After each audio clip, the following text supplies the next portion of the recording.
भारत की धरती पर जन्मा एक ऐसा वीर जिसका नाम सुनकर बड़े बड़े हुक्मरानों की सल्तनतें कांप उठती। एक ऐसा करारा योद्धा जिसकी सत्ता ने हिंदुस्तान से मुगल हुकूमत का नामो निशान मिटा दिया।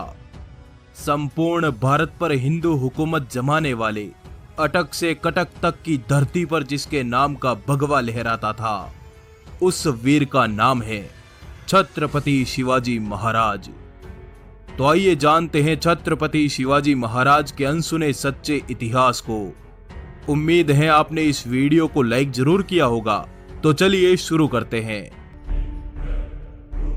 छत्रपति शिवाजी महाराज का जन्म 19 फरवरी सन 1630 को महाराष्ट्र के शिवनेरी किले में हुआ। यह वो वक्त था जब दिल्ली सहित लगभग आधे भारत पर मुगलों के कट्टर सुल्तान औरंगजेब की हुकूमत थी और दक्षिण भारत पर आदिल शाह और कुतुब शाह जैसे सुल्तानों ने कब्जा जमा रखा था। इस वक्त तक भारत में एक भी स्वतंत्र हिंदू राज्य नहीं बचा। देश, धर्म, मंदिर, हिंदू और गायों को खतरे में देख मात्र 15 साल की उम्र में छत्रपति शिवाजी महाराज ने संपूर्ण भारत पर हिंदू हुकूमत जमाने की प्रतिज्ञा ली और इसी उद्देश्य से शिवाजी महाराज निकल पड़े अपनी सेना बनाने। पर 15 साल के बालक का साथ भला कौन देता, इसलिए उन्होंने अपने दोस्तों को अपने साथ लिया और बीजापुर की मुस्लिम सल्तनत पर धावा बोल दिया। मात्र 16 साल की उम्र में शिवाजी महाराज ने अपने दोस्तों के साथ मिलकर तोरणा के किले को विजयी कर लिया। इस किले से शिवाजी महाराज को बहुत बड़ा खजाना हाथ लगा। इस खजाने से महाराज ने अपनी एक सेना बनाई और इसी सेना के बल पर शिवाजी महाराज ने अगले 2 वर्षों में पुरंदर, कोंडाणा, चाकन और राजगढ़ जैसे विशाल किलों पर अपनी हुकूमत कायम कर दी। धीरे धीरे महाराज ने अपनी हुकूमत का विस्तार किया और अपनी सेना के साथ कोंकण पर चढ़ाई की। मुगल इलाकों पर पहली बार कोई हिंदू राजा तलवार लेकर आया था। मराठा सेना ने मुस्लिम सूबेदारों को मारकर कोंकण, कल्याण जैसे नगरों पर भगवा ध्वज तान दिया। 40 किले, 9 सामंत और 60,000 सेना के सरदार शिवाजी महाराज ने बीजापुर की सल्तनत पर धावे बोल बोल कर उसे पूरा खोखला कर दिया।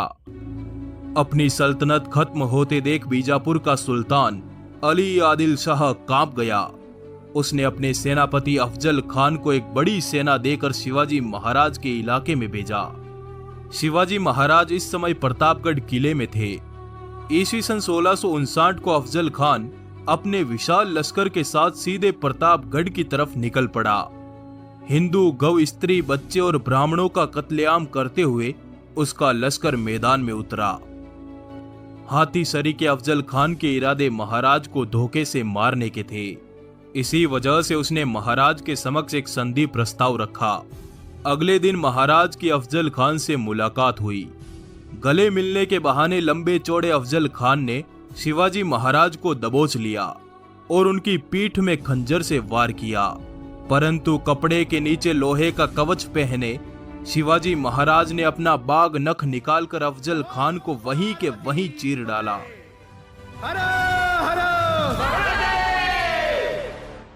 अफजल खान के मरते ही उसकी तमाम सेनाएं हवा की रफ्तार से भाग निकली, परंतु महाराज पर हमले से नाराज मराठे भागती हुई आदिल शाही सेना से भिड़ गए और गुस्से से लबरेज भगवी तलवारों ने 8,000 दुश्मनों को गाजर मूली की तरह काट डाला।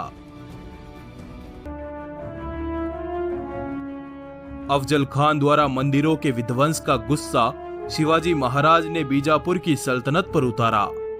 ईस्वी सन 1660 तक शिवाजी महाराज ने बीजापुर के चौथाई हिस्से पर कब्जा कर लिया।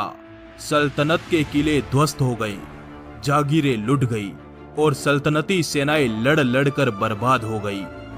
दक्कन की सल्तनत को रक्त से नहलाकर महाराज ने अपनी सेनाओं को कोल्हापुर की तरफ कूच करने का आदेश दिया। मराठों की गरजती हुई सेना दक्कन के खुले मैदान में उतरी और पन्हाला सहित एक एक कर दक्कन के 17 किलों को विजयी कर लिया।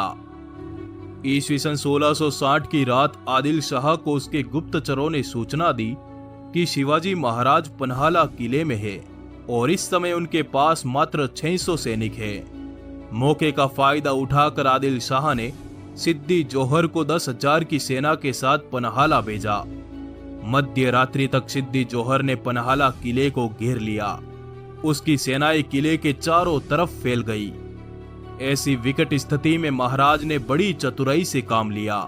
उन्होंने कई दिनों तक दुश्मन सेना का अनाज खत्म होने का इंतजार किया और 13 जुलाई की रात थकी हुई दुश्मन सेना को चकमा देकर महाराज सभी मावलों को लेकर पन्हाला किले से निकल गए। भनक लगते ही दुश्मन सेना महाराज के पीछे निकल पड़ी। महाराज 300 मावलों के साथ आगे बढ़ चुके थे और इधर बाजी प्रभु देश पांडे के नेतृत्व में बाकी बचे मात्र 300 मावले 10,000 दुश्मनों से भिड़ गए। ये युद्ध आज तक के इतिहास का सबसे भयानक युद्ध सिद्ध हुआ। मात्र 300 मावले पूरी रात शत्रुओं से लड़ते रहे। सुबह तक उन्होंने 5,000 से अधिक दुश्मनों को मार डाला। बीजापुर की सल्तनत को तबाह करने के बाद शिवाजी महाराज ने मुगल इलाकों पर चढ़ाई करना आरंभ किया। ईस्वी सन 1657 को शिवाजी महाराज ने अहमदनगर के मुगल थानों पर धावा बोला और एक एक कर इस इलाके की तमाम मुगल चौकियों को तबाह कर डाला। जजिया कर गो हत्या पर विराम लगाते हुए शिवाजी महाराज अपनी सेनाओं के साथ आगे बढ़ते गए और जुन्नार के मुगल ठिकाने पर चढ़ाई कर दी। परंतु यह बात औरंगजेब बर्दाश्त नहीं कर पाया। उसने शिवाजी महाराज को काबू में लाने के लिए अपने मामा शाइस्ता खान के नेतृत्व में 1,50,000 मुगल सैनिकों का लश्कर महाराष्ट्र की तरफ भेजा। जनवरी सन 1660 की रात शाइस्ता ఏ పని చేసినా సరే ఎంటర్టైనింగ్ గా చేయాలనేది నా పాలసీ. జనరల్ గా ఇలాంటి సైకోలు పాపులారిటీ కోసం ఇలాంటి खां भारी लाव लश्कर के साथ पुणे पहुंचा और पूरे नगर को अपने कब्जे में ले लिया। सुबह शाइस्ता खां पुणे के हिंदुओं, गायों और मंदिरों पर अपना गुस्सा उतारता और रात को पुणे के लाल महल में चला जाता। 3 महीनों तक यही चलता रहा, पर 5 अप्रैल सन 1663 की आधी रात को शिवाजी महाराज ने शाइस्ता खान पर हमले की योजना बनाई और मात्र 400 मराठों के साथ पुणे की ओर निकल पड़े। मराठे वेश बदलकर किले में प्रवेश कर गए। शाइस्ता खान की रूह कांप गई जब उसने मौत रूपी शिवाजी महाराज को अपने सामने देखा। घबराया हुआ शाइस्ता खां किले से नीचे कूद गया। वो तो बचकर भाग निकला, पर महाराज की तलवार ने उसकी 3 अंगुलियां काट डाली। अचानक हुए इस हमले से मुगल खेमे में भगदड़ मच गई। इस भगदड़ का फायदा उठाकर सभी मराठे पुणे से वापस लौट आए। ईस्वी सन 1664 को छत्रपति शिवाजी महाराज ने मुगलों के सबसे अमीर शहर सूरत पर चढ़ाई कर दी। मराठों ने सूरत के पूरे मुगल व्यापार को चौपट कर दिया और मुगलों की बेशुमार दौलत को अपने कब्जे में ले लिया। इस घटना से औरंगजेब का गुस्सा 7वें आसमान पर था। अपनी सल्तनत के अपमान का बदला लेने के लिए औरंगजेब ने तुरंत आमेर के राजा जय सिंह को एक बड़ी सेना के साथ शिवाजी महाराज के राज्य में उतारा।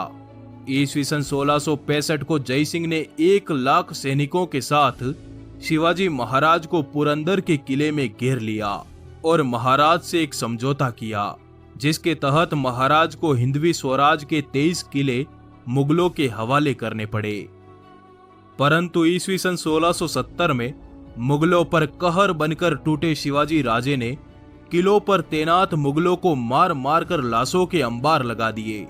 मात्र 4 महीनों में उन्होंने एक एक कर अपने सभी किलों पर भगवा ध्वज लहरा दिया। 6 जून सन 1674 को शिवाजी महाराज का वैदिक मंत्रों के साथ राज्याभिषेक हुआ। अपने राज तिलक के तुरंत बाद हैदराबाद रियासत पर चढ़ाई कर दी। उनकी सेनाएं दक्कन के पर्वतों से उतरी और पोंडा, कारवार, कोल्हापुर और जंजीरा के किलों को हुकूमत के नीचे ले आई। छत्रपति शिवाजी ने कर्नाटक से होते हुए वेल्लोर, गिंगी, मैसूर और तमिलनाडु तक के इलाकों पर विजय प्राप्त की। ईस्वी सन 1680 में मात्र 50 साल की आयु में हनुमान जयंती के दिन छत्रपति शिवाजी महाराज ने स्वर्ग की ओर प्रस्थान किया। ऐसे